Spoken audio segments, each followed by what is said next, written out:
우리 옆에 분하고 인사하겠습니다. 예수로 죽고 예수로 삽시다. 오늘 좋아하는데 그 은혜가 일어나길 예수로 축복합니다.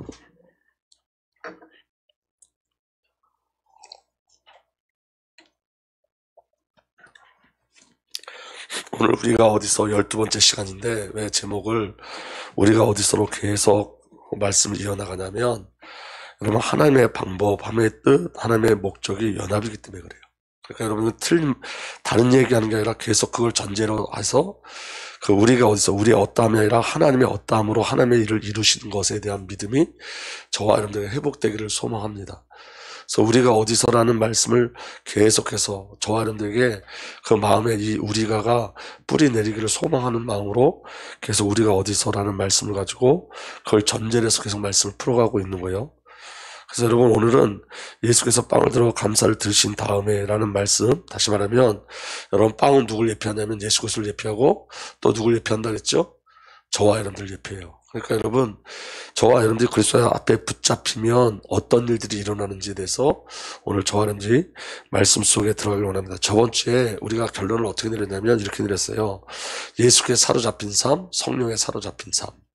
그렇다면 여러분, 오늘 그 말씀을 이어서, 그럼 여러분, 예수 그리스도께 사로잡히고 성령에 사로잡히면 새 창조의 역사가 일어난다는데, 그러면 새 창조의 내용이 무엇이냐를 확인하고 가는 거예요.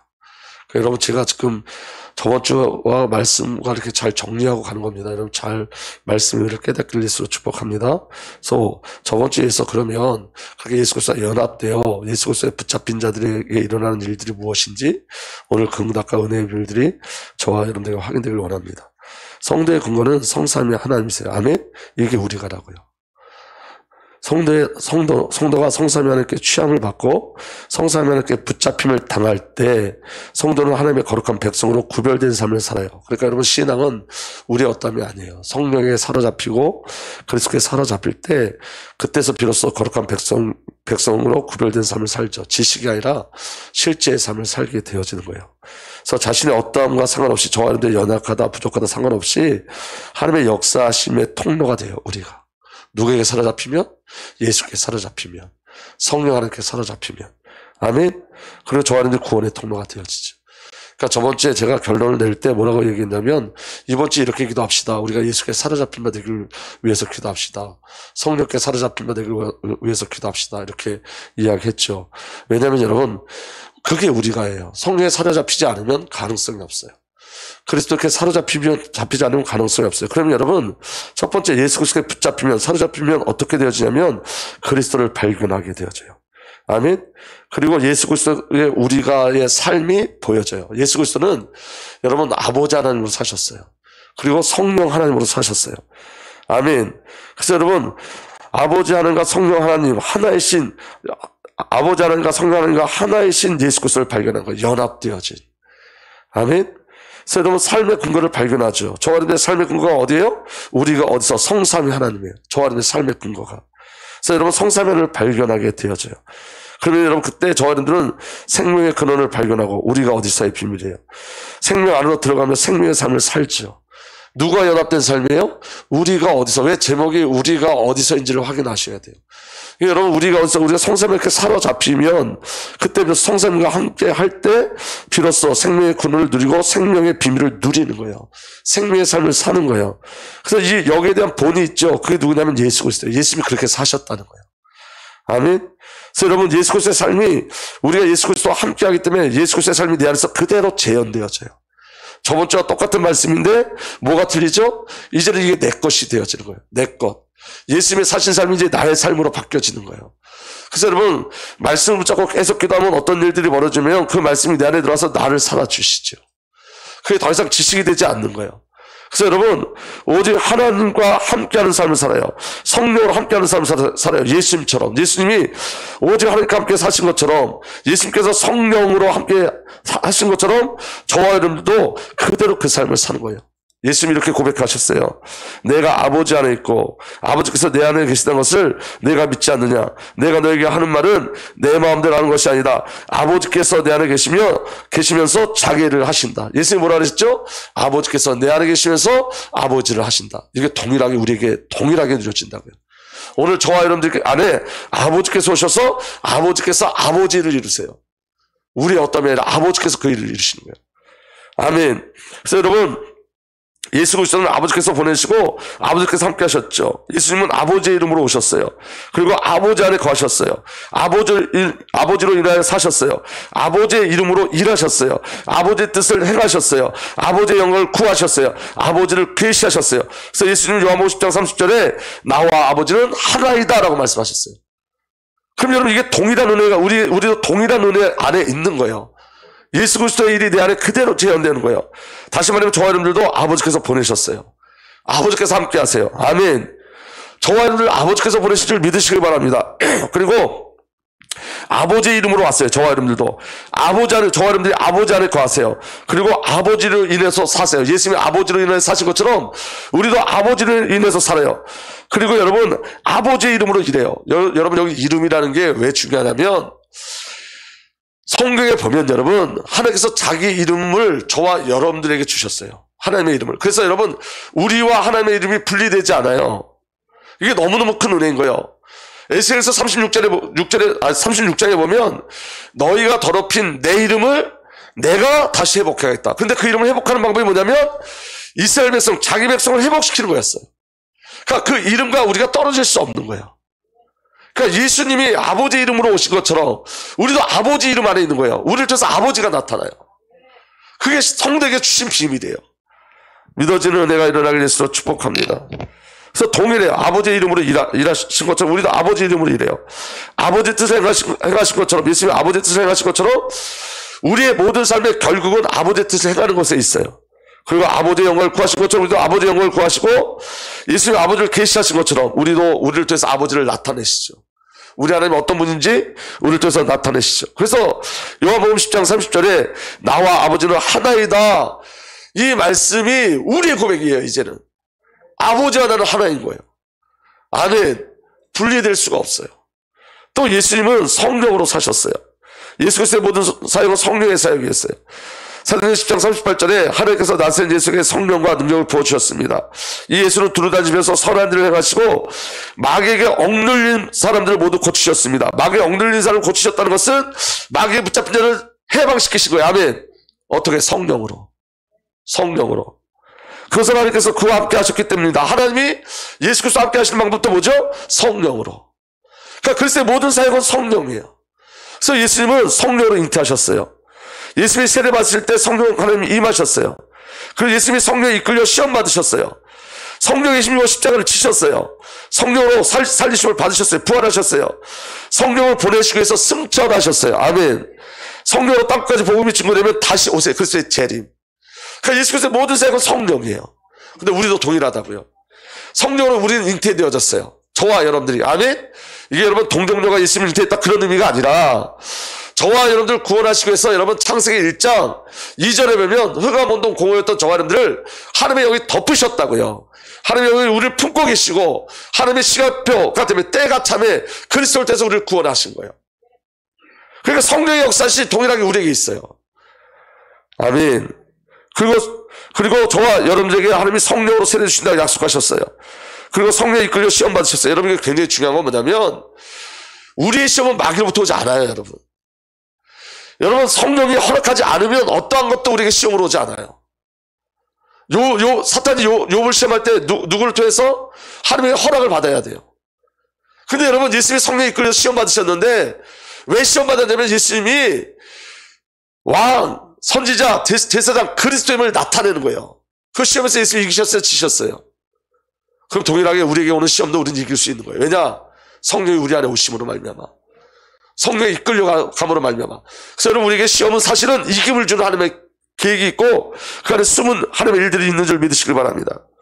예수님이 성령을 지니고 십자가를 지신 것처럼 우리에게 성령이 임하시면 자기 부인의 삶을 살아요. 너희가 나를 따라오려거든 자기를 부인하고 자기 십자가를 지고 따라오라는데 우리의 힘으로는 불가능해요. 그런데 성령이 임하십니다. 여러분 예수님이 부활할 때도 성령으로 말미암아 부활하셨다 그랬어요. 로마서 6장에. 여러분 우리는 성령으로 말미암아 부활하신 그 그리스도를 오늘 누려요. 살아계신 그리스도를 지금 누려요. 지금 함께하고 지금 동행해요. 아멘. 그 성령을 보내시기 위해서 예수님이 승천하셨죠. 성령의 충만함 받은 자들은 하늘 보좌의 비밀을 누리고 하나님 나라의 비밀을 누려요. 그리고 여러분, 성령으로 임한 자들이 복음을 증거할 때 예수님이 다시 오신 것처럼 정하는 오늘 그리스도의 재림의 시간표 속에 반드시 있는 줄 믿으시길 바랍니다. 성령으로예요. 동일한 삶을 동일한 은혜를 우리에게 주셨다는 거예요. 아멘. 근데 중요한 거는 예수님께서 어떻게 이 모든 것, 아버지와 함께 하시고 그 성령과 함께 하시는 그 비밀을 어떻게 누리셨느냐? 기도로 누리셨어요. 그러니까 오늘 저와 여러분들도 아버지로 살고 그리스도로 살고 성령으로 살기 위해서 무엇 속에 들어가야 되는 거예요? 기도 속에 들어가야 되는 거예요. 아멘. 그래서 예수 그리스도의 누림이 나의 누림으로 돼야 되는데, 그 나의 누림이 나를 그리스도와 성령 안에서, 내가 좋아하는 그리스도와 성령 안에서 기도하고 교통함으로 그 그리스도의 누림이 우리의 누림이 되어지는 거예요. 동일한 거예요, 여러분. 기도 없이는 아버지 하나님을 누릴 수 없고 성령 하나님을 누릴 수가 없어요. 예수님 기도하셨어요. 아멘. 그래서 여러분, 마가복음 1장 35절에 아주 이른 새벽에 예수께서 일어나서 외딴 곳으로 나가셔서 거기서 기도하고 계셨다 그랬어요. 예수님 이른 새벽에 기도하셨어요. 홀로 기도하셨어요. 아멘. 무리들이 몰려올 때도 예수께서 외딴 데로 물러가서 기도하셨어요. 홀로 하나님과 교제하고 소통하셨어요. 가장 중요한 일을 할 때도 하나님은 기도하셨어요. 예수님은 기도하셨어요. 그 무렵 예수께서 기도하러 산으로 돌아가서 밤을 새면서 하나님께 기도하셨다. 날이 밝을 때 예수께서 자기의 제자들을 부르시고 그 가운데 12를 뽑으셨으니 그들을 사도라고 부르셨는데, 가장 중요한 일이 뭐죠? 예수 그리스도 이 땅에서 저하는들 구원하시고 그 구원의 비밀을 증거할 사도들을 모으시는 거예요. 그런데 홀로 결정하지 않으셨다고. 하나님이신 그분이 하나님과 교제하셨어요. 소통하셨어요. 성령과 함께 하셨어요. 그리고 그 그리스도의 기도의 사역은 끝나지 않았어요. 여러분, 4번 아니라 5번으로 먼저 넘어가시면 돼요. 예수께서 나를 하나님의 결국으로 이끌어 갔어요. 어떻게? 기도하심으로. 구원한 우리를. 자, 보세요. 로마서 8장 34에서 35절에 누가 감히 그들을 정죄하겠습니까? 그리스도 예수는 죽으셨지만 오히려 살아나셔서 하나님의 오른쪽에 계시며 우리를 위하여 대신 뭐 하신다고요? 지금도 기도하신다고요. 지금도. 우리를 위해서 지금도 기도하세요. 하나님이신 그분이. 35절에 누가 우리를 그리스도의 살에서 끊을 수 있겠습니까? 환난입니까? 공고입니까? 박해입니까? 굶주림입니까? 헐벗음입니까?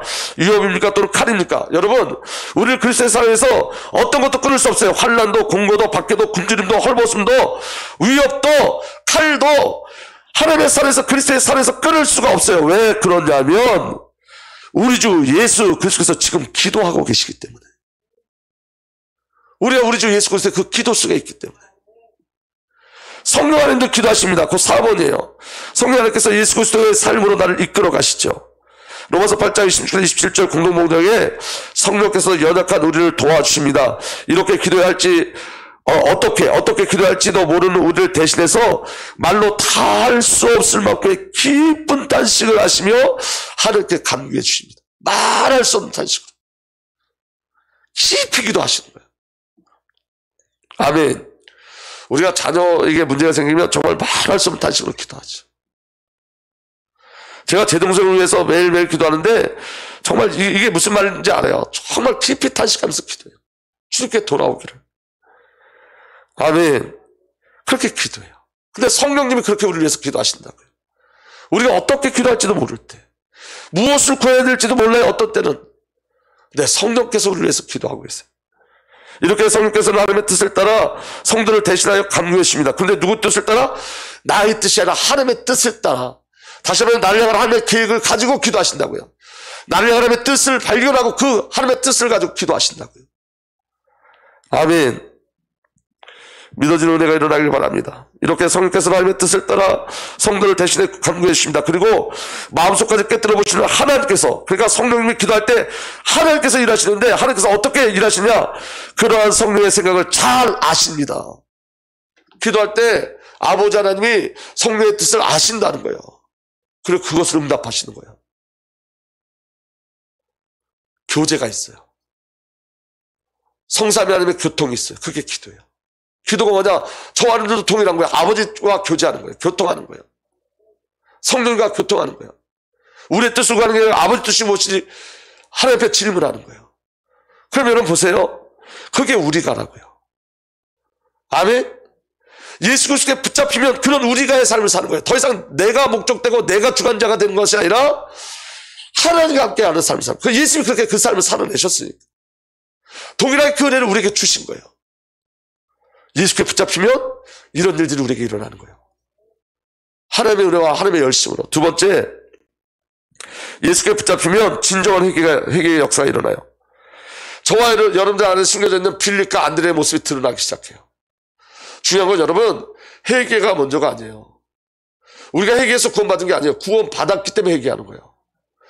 허물과 죄로 죽었던 자들이 어떻게 회개할 수 있어요?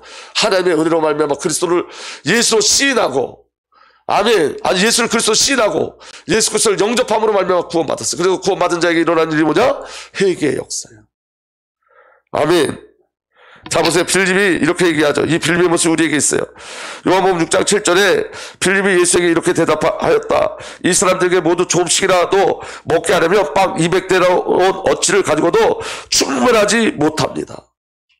빌립이 계산했어요. 왜 빌립이 왜 계산했냐면 빌립이 두 가지를 모르는 거예요. 첫 번째, 예수가 그리스도임을 모르는 거예요. 그렇기 때문에 계산해요. 두 번째, 빌립이 뭘 모르냐? 그 그리스도, 하나님이신 그리스도, 그리스도신 예수가 우리가 함께 한다는 비밀을 모르기 때문에 계산해요. 여러분, 우리에게 수많은 계산들이 일어나는데 그 수많은 계산들이 왜 계산하냐면 그리스도를 모르고 함께의 비밀을 모르기 때문에요. 주님이 우리와 함께 한다는 그 비밀이 뭔지 모르기 때문에. 영적으로 무지해서 그래요. 영적인 세계를 알지 못하기 때문에 그래요. 오늘 예수님이 빌립에게 저들을 먹이라는 그 의미를 모르는 거예요. 지금 영적 사실을 모르니까, 영적으로 무지하니까. 그러니까 여러분, 육신을 먹이라는지 아는 거예요. 예수님은 그들에게 육신의 빵으로 온 게 아니라 영적인 빵으로 오신 거예요. 의미를 알지 못해요. 영적으로 무지해요. 다시 말하면 여러분, 인간의 근본 문제를 세상의 빵으로 해결할 수 없어요. 그런데 여러분, 인간의 근본 문제를 보지 못하니까 빵의 문제로 보는 거예요. 여러분, 인간의 근본 문제가 뭐냐? 하나님과 단절된 문제예요. 죄의 문제예요. 사탄의 문제예요. 영적인 문제예요. 하나님의 계획은 육신의 문제를 해결하는 것이 아니라 영적인 문제를 해결하러 오신 거예요. 아멘. 그래서 여러분, 하나님의 계획은 육신의 문제를 해결하는 것이 아니라 문제를 해결하는 것이 아니라 관계를 회복하는 거예요. 관계. 하나님과의 관계. 아멘. 다시 말하면 죄의 원인을 해결하는 거예요. 죄의 원인. 믿어지는 은혜가 일어나기 바랍니다. 그래서 여러분, 예수 그리스도께서 우리에게 오신 것은 하나님과의 관계를 회복하시기 위함이에요. 하나님과 화목을 이루고 화평케 하기 위해서. 아멘. 하나님께서 우리에게 주신 것이 복음이죠. 이 복음이 바로 예수 그리스도예요. 그런데 여러분, 예수 그리스도의 이름의 비밀이 있죠. 예수가 뭐예요? 저들의 죄에서 구원할 자. 죄가 뭐라고요? 하나님과 단절된 거. 구원은 뭐예요? 하나님을 만나는 거. 그래서 그 이름을 누구라 하라? 임마누엘이라 하리라. 아멘. 그 예수님이 때 오신 목적은 하나님과 함께하기 위해서, 하나님 우리와 함께 하시기 위해서. 믿어지는 은혜가 일어나길 예수로 축복합니다. 그래서 여러분, 이 비밀, 인간의 근본 문제와 그리스도의 비밀을 아는 자는 계산하는 삶이 아니라 애통함이 있지. 애통하지. 저 무리인 5,000명을 보면서 계산하지 않아요. 애통하지. 예수님 5,000명을 보면서 계산하지 않으시고 애통하신 거예요. 그들의 문제가 빵의 문제가 아니에요. 하나님 떠난 문제이기 때문에. 지금 예수님은 저들에게 빵의 문제를 보라는 게 아니에요. 우리가 여러분, 진정한 회개가 우리 안에 일어나야 되는데, 그 진정한 회개가 뭐냐? 영적인 문제를 알지 못하고 그리스도를 알지 못하면 여러분, 저와 여러분들 그리스도의 비밀을 누릴 수가 없어요. 그래서 진정한 회개는 영적인 문제를 사실로 보고 그리스도 앞으로 돌아가는 거예요. 예수에는 없음을 고백하는 게 진정한 회개예요. 우리가 예수가 안 보여지면, 영적 문제가 안 보여지면 계산해요. 아멘. 자, 보세요. 지금 오늘 저와 여러분이 영적 사실이 보여지면 그 무리를 향한 애통함도 일어나고, 또 누구를 향한 애통함이 일어나냐? 나를 향한 애통함이 일어나요. 예수로 살지 않고 계산하는 나의 모습의 애통이에요. 그게 회개라고요. 예수께 붙잡히면 회개예요. 계산하지 않아요. 자, 안드레는 뭐라 하냐면 이렇게 기록되어 있습니다. 여기에 보리빵 5개와 물고기 2마리를 가지고 있는 한 아이가 있습니다. 그러나 이렇게 많은 사람에게 그것이 무슨 소용이 있겠습니까? 보리빵 5개, 물고기 2마리가 무슨 소용이 있겠습니까? 똑같이 불신앙하죠. 여러분, 인간의 영적 문제가 발견되지 않으면 빌립이나 안드레나 똑같이, 저와 여러분도 똑같이 우리 주 예수 그리스도의 비밀을 누릴 수가 없어요. 그래서 여러분, 회개의 시작은 그리스도를 만나는 거예요. 예수를 만나서 영적인 문제가 보여져야 돼요. 아멘. 여러분, 영적 문제가 발견되지 않은 복음이 내 삶에 답이 될 수가 없어요. 왜냐? 육신의 눈으로 보이는 것은 전부 다 육신의 것을 구하게 돼 있어요. 그리스도의 부유함도 발견할 수가 없어요. 지금 예수 그리스도가 나에게 완전한 부유함으로 누려지는지 확인해 보셔야 돼요. 예수면 족하십니까? 아니면 예수의 다른 것이 필요하십니까? 오늘 저와 여러분이 예수로 족하지 않다면 오늘 저와 여러분들 안에 안드레의 모습이 있는 거예요. 안드레의 말처럼 그것이 무슨 소용이 있겠습니까? 예수님 무슨 소용이 있겠습니까? 여러분, 우리가 말은 안 하지만, 우리에게 문제가 일어나는 여기 예수님 무슨 소용이 있나, 이런 말은 안 하지만, 삶에 그런 죄를 엄청나게 저지르고 가요. 깨달아지는 은혜가 일어나길 바랍니다. 왜 그러냐면 여러분, 대부분의 성도가 복음의 본질이 아닌 복음의 주변 것들로 하나님의 능력과 사랑을 확인하려고 해요. 다시 말하면 이게 무슨 말이냐면, 예수 그리스도로 말미암아 우리는 이미 다 구원받았어요. 아멘. 하나님의 자녀가 됐어요. 아멘. 근데 여러분, 이거 필요 없이 지금 내 문제를 해결해 주는 것으로 하나님의 사랑을 확인하려고 그런다고요. 구원으로 하나님의 사랑을 확인하는 게 아니라 지금 내게 일어나는 어떤 사건이 해결되는 거, 문제가 해결되는 것으로, 그것으로, 야, 하나님이 가정 문제 해결했어. 야, 하나님이 나를 사랑하시네. 그렇게 가려고 한다고요. 사업이 안 되는데 사업 문제 해결했어. 그걸로 하나님의 사랑을 확인하려고 한다고요. 그게 틀린 건 아니지만 본질을 놓친 건 맞아요. 하나님이 우리를 살아서 우리 가정도 치유하시고 회복시켜 주세요. 사업도 이끌어가 주세요. 근데 원색적인 걸 먼저 회복하셔야 된다고요. 구원이에요. 구원은 전혀 관심 없고 서론적인 거에 가지고 하나님 앞에 나가려고 그런다고요. 그것으로 하나님의 사랑을 확증하려고 그래요. 확인하려고 그래요. 그게 종교인 거예요, 여러분. 하나님이 우리 가정 문제 안 해준다는 게 아니에요. 본질을 놓치면 안 된다는 거예요. 아멘. 그래서 여러분, 예수 그리스도에 붙잡히면 이런 회개의 역사가 우리에게 일어나요.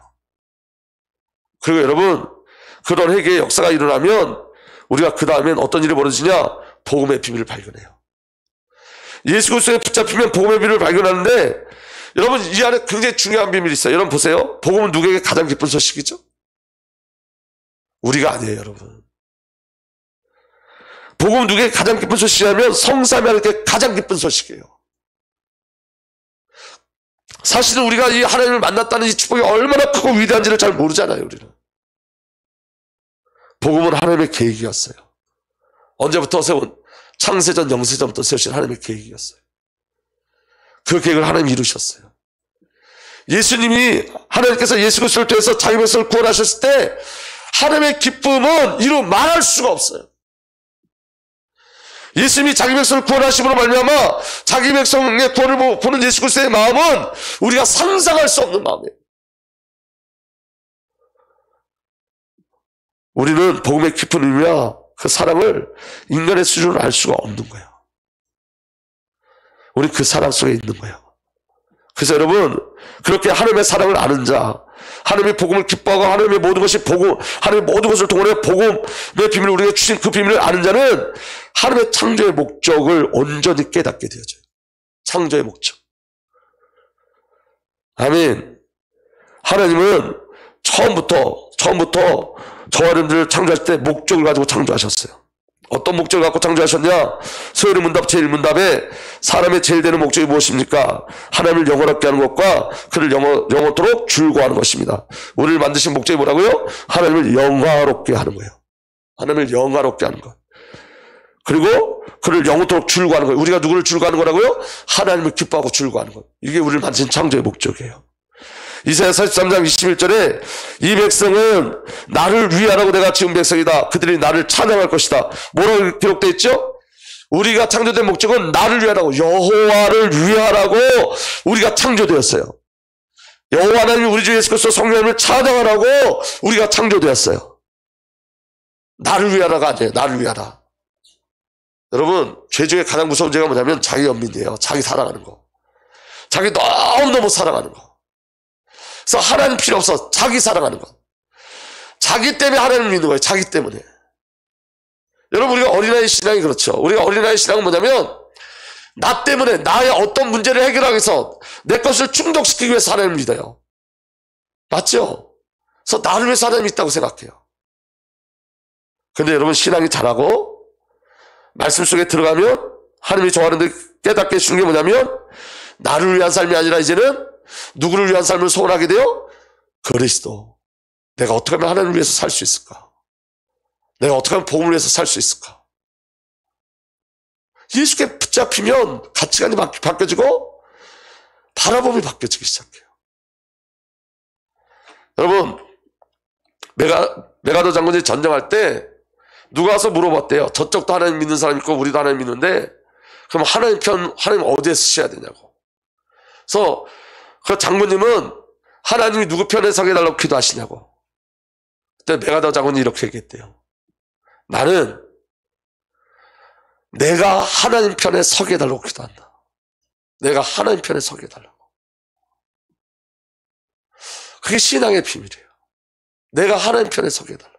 왜냐하면 여러분, 하나님이 전부 우리와 함께 하세요. 늘 저와 여러분들 편에 쓰셨어요. 한 번도 빼놓지 않고, 한순간도 놓치지 않고. 창조의 목적은 그거예요, 여러분. 내가 내 편에 서는 게 아니라 이제 내가 누구 편에 서야 되는 거예요? 하나님 편에 서는 거예요. 하나님 편에. 창조의 목적을 이해하면, 복음을 정말로 이해하면 내가 나를 위한 삶을 살지 않아요. 그리스도를 향한 삶을 살아요. 복음이 목적되는 삶을 살아요. 믿어지는 은혜가 일어나길 바랍니다. 그래서 여러분, 그렇게 하나님의 영광을 위해서 하나님을 찬양하는 그 비밀을 누리게 하기 위해서 처음부터 하나님은 저와 여러분들을 하나님의 형상으로 창조하신 거예요. 하나님의 형상으로 창조하신 이유가 뭐죠? 함께 하기 위해서, 하나 되기 위해서. 다시 말하면 우리가 하기 위해서. 우리가 어디서 그거 하기 위해서. 아멘. 하나님의 영광은 저와 여러분들이 하나님의 형상으로 완전히 창조되고 완성되어져서 저와 여러분을 통해서 하나님을 나타내시는 거예요. 우리가 하나님을 근거로 사는 거예요.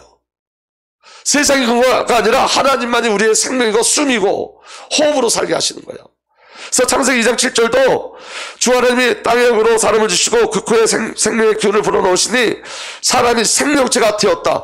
성령이 우리에게 오셔야지만 생명체가 되어져요. 창조서부터 뭐예요? 하나예요. 함께예요. 연합이에요. 우리가예요.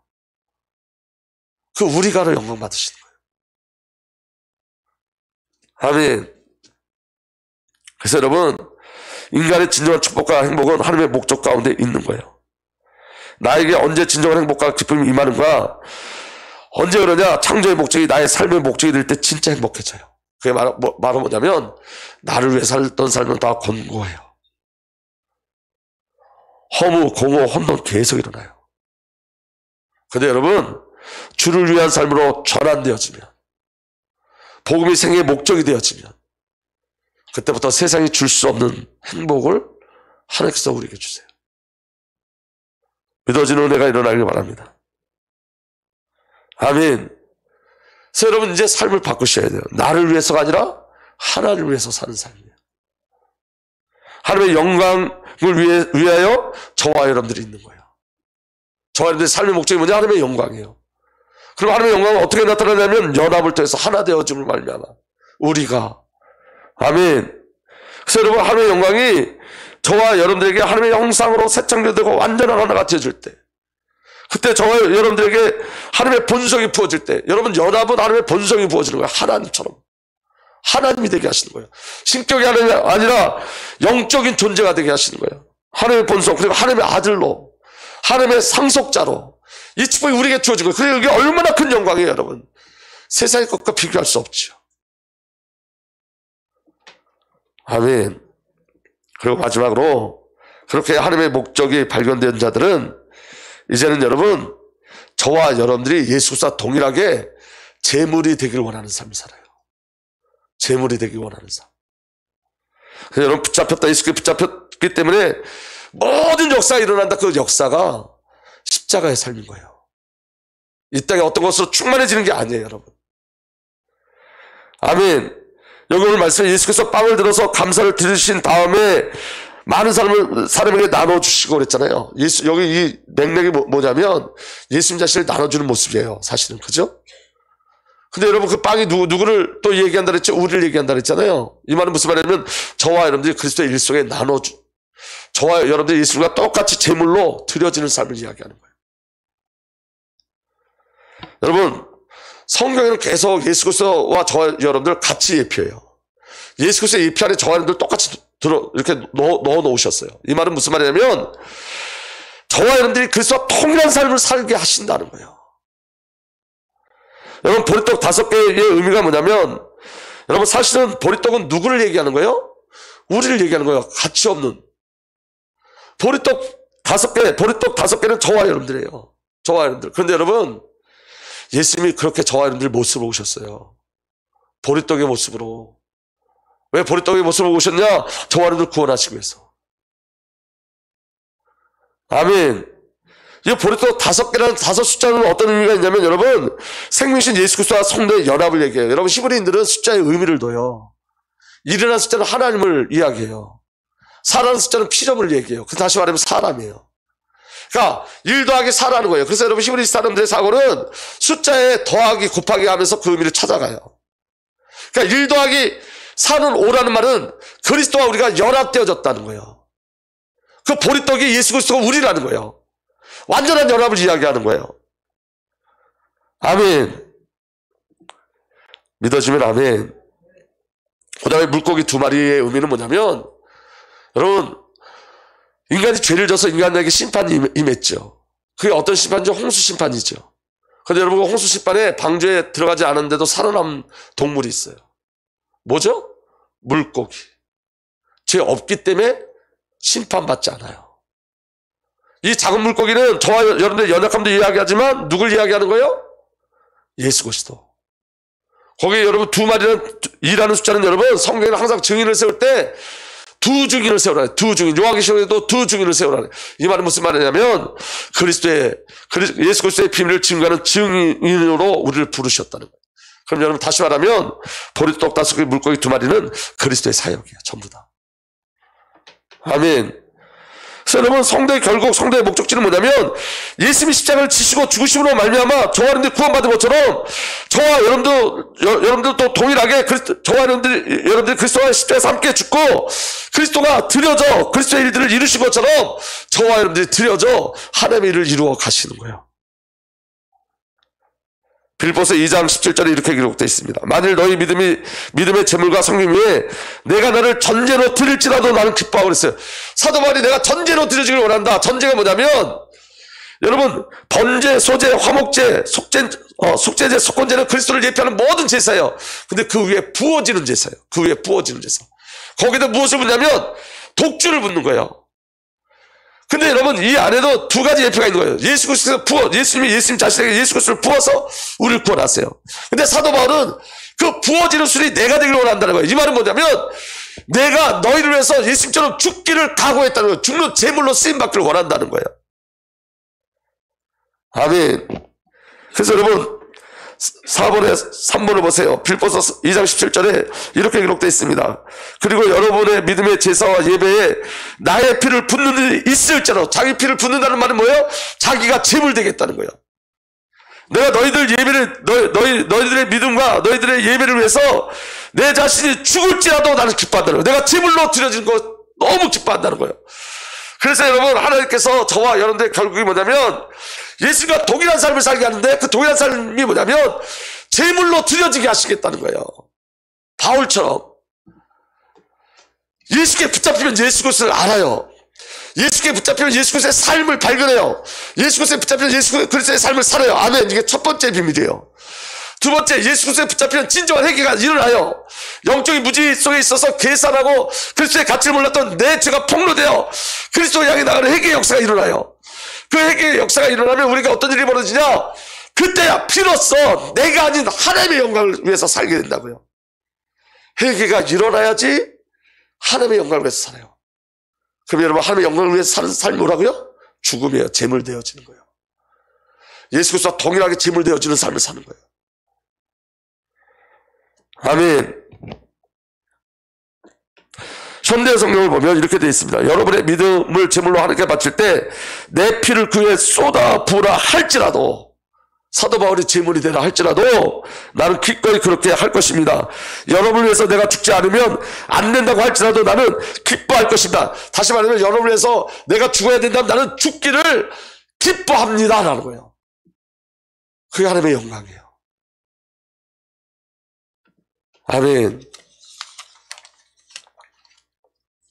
자, 공동모독에도 똑같이 2장 17절 나는 그 위에 내 피를 쏟아 부을 것이며 그것을 나는 기뻐할 것입니다. 아니 여러분과 함께 기뻐할 것입니다. 재물 되기를 소망한다. 아멘. 한글 음정역 속에 너희 믿음의 희생과 성령 위에 내가 헌물로 드려질지라도 내가 재물로 드려주길 원한다. 믿어지는 내가 일어나길 바랍니다. 디모데후서 4장 5절에서 8절 보면 사도 바울이 디모데에게 편지하면서 이렇게 얘기해요. 그대는 모든 일에 정신을 차리고 고난을 참으며 전도자 일을 하며 그대의 직무를 완수하십시오. 나는 이미 부어드리는 제물로, 이게 전제물이에요. 부어드리는 제물로 피를 흘릴 때가 되었고 세상을 떠날 때가 되었습니다. 나는 선한 싸움을 싸고 부어드리는 제물로, 이 땅에서 제물로 살다가 선한 싸움을 싸고 달려갈 길을 마치고 믿음을 지켰습니다. 이제 나는 나를 위하여 의의 면류관이 마련되어 있으므로 의로운 재판장이신 주님께서 그날에 그것을 나에게 주실 것이며 나에게만 아니라 주님께서 나타나시기를 사모하는 모든 사람에게 주실 것입니다.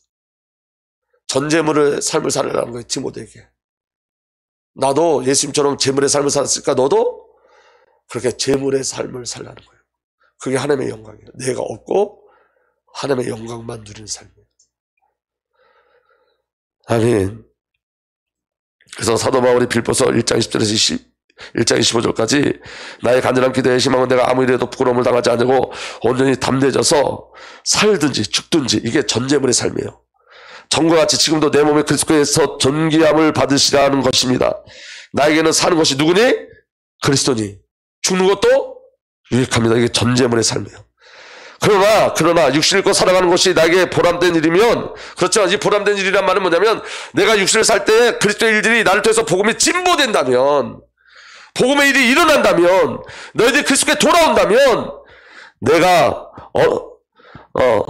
나는 다시 22절 그러나 육신을 입고 사는 것이 나에게 보람된 일이면 내가 어느 쪽을 택해야 할지 모르겠습니다. 나는 이 두 사이에 끼어 있습니다. 내가 살아서 너네들에게 복음을 증거하고 너네들이 그리스도 앞에 세워지는 일과 내가 빨리 하나님 나라에 가는 그 일 두 사이에 끼어 있단 말이에요. 근데 사도 바울은 내가 원하는 것은 세상을 떠나서 그리스도와 함께 있는 것입니다. 그렇지만 나는 내가 원하는 것은 뭐라고요? 그리스도와 함께 하는 거라는 거예요. 그런데 그 다음에 말이 더 중요해요. 그것이 훨씬 더 나오나 내가 육신으로 남아있는 것이 여러분에게는 더 필요한 것입니다. 나는 하나님 나라 가고 싶고 그리스도 옆에 있고 싶지만 여러분을 위해서 남고 있다는 거예요. 여러분을 위해서. 그 여러분에게 뭘 증거하기 위해서? 복음을 증거하기 위해서. 죽어도 괜찮다. 난 그리스도 앞에 가길 원한다. 하지만 너희들 위해서 전제물이 되겠다는 거예요. 아멘. 내가 원하는 것은 세상을 떠나서 그리스도와 함께 있는 것입니다. 그것이 훨씬 더 나으나 내가 육신으로 남아있는 것이 여러분에게 더 필요할 것입니다. 나는 이렇게 확신하기 때문에 여러분의 발전과 믿음의 기쁨을 더하기 위하여 여러분 모두 함께 머물러 있어야 할 것입니다. 그리스도 앞에 가는 게 훨씬 좋지만 맡겨진 사명 때문에 그렇게 하지 않는다는 거예요. 그게 전제물의 삶입니다. 제물로 드려진 삶. 이 모든 것이 사도 바울부터 나온 게 아니라 하나님께서 주신 은혜예요. 여러분, 사도 바울의 고백은 어떤 장소든지 어떤 사건인지 늘 동일한 고백이었어요. 그 고백이 뭐냐? 그리스도 안에서요. 감옥 안에서도 그리스도 안에서, 풍랑 속에서도 그리스도 안에서, 죽음의 위기 속에서도 그리스도 안에서. 사도 바울은 그리스도 안에 있었고 우리 주 예수 그리스도는 항상 사도 바울과 함께 하셨어요. 그와 동행하시고 동거하셨어요. 우리에게도 동일한 은혜가 있어요. 그게 우리가 어디서요? 아멘. 바울의 시작 바울에게 우리가 어디서는 하나님이 하신 거예요. 창세전에 이미 택하셨어요. 다메섹에서 교회를 핍박하려고 하는 그를 불러내셨어요. 부활하신 예수께서 그를 만나셨어요. 그 눈에 피를 벗기셨어요. 그리고 영원한 셋째 하늘까지 보여주셨어요. 그리고 더 중요한 것, 바울이나 우리가 전제물의 삶을 살기 전에 예수 그리스도께서 이미 전제물로 드려지셨어요. 아멘. 그는 하나님의 모습을 지녔으나 하나님과 동등함을 당연히 생각하지 않으시고 오히려 자기를 비워 종의 모습을 취하고 사람같이 되셨습니다. 그는 사람의 모양으로 나타났어요. 누구의 모양으로? 내 모양으로 오셨어요. 죄인의 모양으로 오셨어요.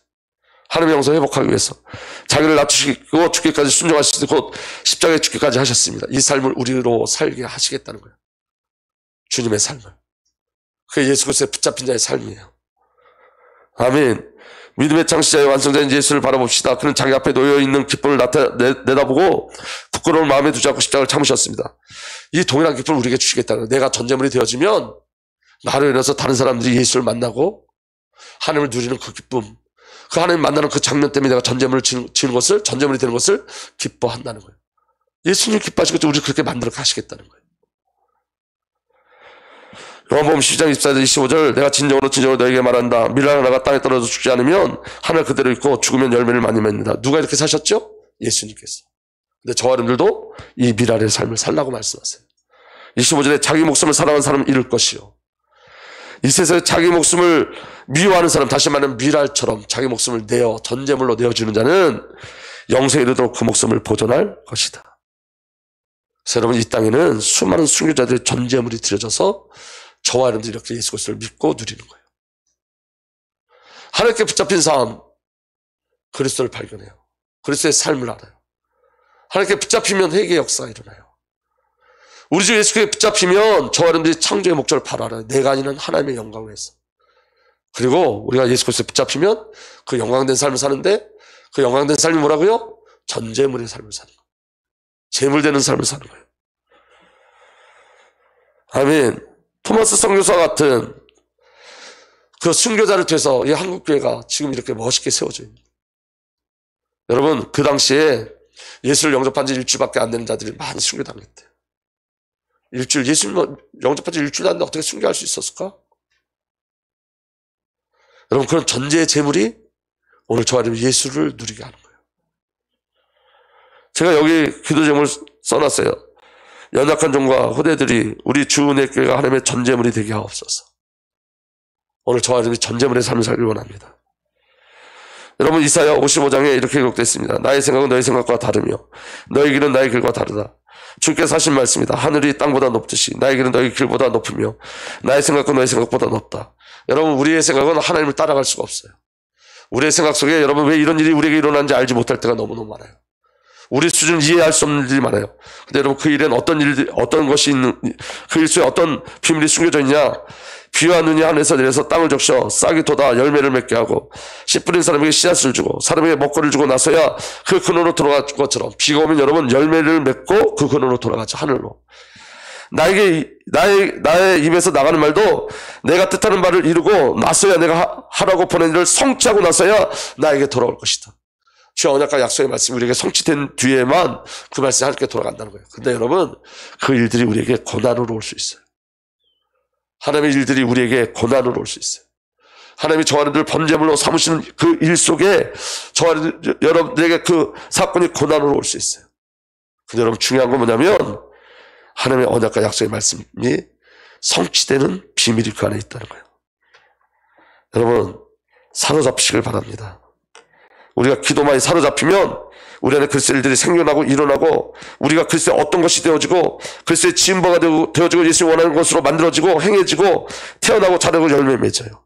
일어나게 되어져요. 누구에게 붙잡히면? 그리스도께 붙잡히면, 성령께 붙잡히면, 하나님께 붙잡히면. 이번 주도 그렇게 기도하세요. 여러분, 우리가 제물로 드려진다는 말은 헌신이란 말과 동일한 말은 아니지만 맥락을 같이 하죠. 근데 여러분, 그 헌신이라는 단어에 선을 충분히 채우다 이런 말이 있어요. 다시 말하면 여러분, 우리가 전제물의 삶을 산다는 것은 우리가 채워줘야 돼요. 누구로? 그리스도로. 성령으로. 우리의 힘이 아닌 은혜가 채워져야 돼요. 살아계신 하나님 감사합니다. 오늘도 그리스도 그 생명의 비밀을 믿음으로 누리게 하여 주옵소서. 이제는 우리 구주 예수 그리스도의 놀라신 은혜와 우리 아버지의 사랑과 성령의 내주 인도보 역사 교통하심이 오늘도 전제물의 삶을 살기를 소망하는 하나님의 귀한 언약의 백성들 위해 이제부터 영원토록 함께 계시기를 간절히 축복하고 축복하옵나이다.